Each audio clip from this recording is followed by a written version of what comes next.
દર્શક મિત્રો નમસ્કાર.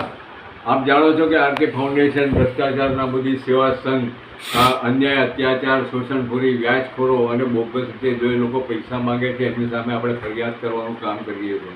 લોકોને જનજાગૃતિમાં લોકોને આપણે જોડાઈએ છીએ.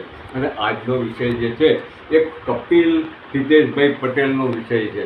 આ કપિલ હિતેશભાઈ પટેલ જે છે એમણે બોડેલીમાં રહેતા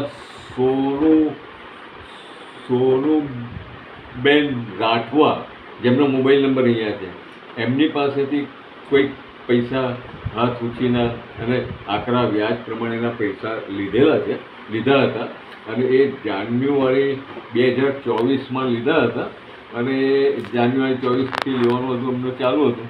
અને એ પેટે આ કપિલભાઈએ આ બેનને 5,70,000 રૂપિયા ટુકડે લગભગ 9 ઓગસ્ટ 2025 સુધીમાં ચૂકવી દીધેલા છે.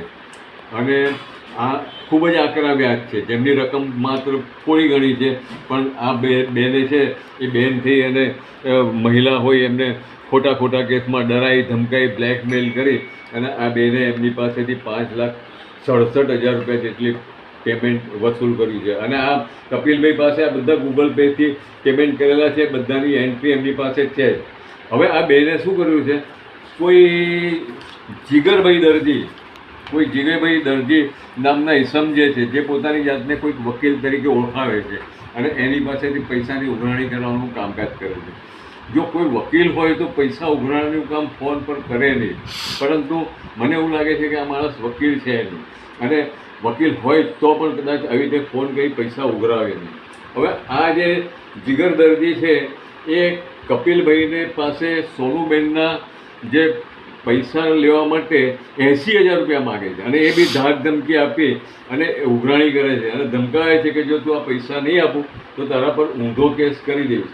અને સદરુ જીગર દરજી કોઈ પોલીસ ઇન્સ્પેક્ટરને ફોન કરી કોન્ફરન્સમાં લઈ કપિલને ડરાવી ધમકાવી પૈસા પડાવવાનું કામ કરી રહી છે, જેથી સામેવાળા સોનુબેન રાઠવા, પછી જીગરભાઈ દરજી અને કોન્ફરન્સમાં વાત કરનાર પોલીસ અધિકારી સામે કપિલભાઈએ Vadodara police commissioner Ahmedabad, police commissioner Gandhinagar તેમજ માનનીય શ્રી હર્ષ સંઘવી, ગૃહ સચિવ ગાંધીનગરનાઓને ફરિયાદ કરવાનું નક્કી કરેલું છે. અને સદરહુ જીગર દરજી હવે પછી કપિલને ફોન કરી પૈસા ઉઘરાણી કરી અને કોન્ફરન્સમાં ઇન્સ્પેક્ટરને લઈ કે આવી કોઈ ધાક ધમકી આપીને ફરિયાદ કરવાનું કામ કરશે તો આની સામે સાયબર ક્રાઇમમાં પણ ફરિયાદ કરવાનું કપિલે નક્કી કરેલું છે, જેની આ સૌને નોંધ લે. અને આ જે વિડીયો જે છે એ જીગર દરજીને પણ મોકલવામાં આવશે અને આ સોનુબેન રાઠવાને પણ મોકલવામાં આવશે. અને આ ત્રણ જે છ પોલીસ કમિશનર જે છે અમદાવાદ છે, પોલીસ કમિશનર વડોદરા છે, પોલીસ કમિશનર જે ગાંધીનગર છે, કારણ કે આ જીગર દરજીનું કોઈ એડ્રેસ છે નહીં, એટલે કયું જ્યુડિક્શન લાગે એ ખબર નથી, એટલે એને પણ અમે બધા પોલીસ કમિશનર, ગૃહ સચિવ બધાને અમે આ ફરિયાદ મોકલવાના છે. અને હવે પછી જો જીગર દરજી પર પૈસા માટે ફોન કરશે તો સાયબર ક્રાઇમમાં પણ કપિલ ફરિયાદ કરશે, જેની નોંધ લેવામાં આવે. ધન્યવાદ.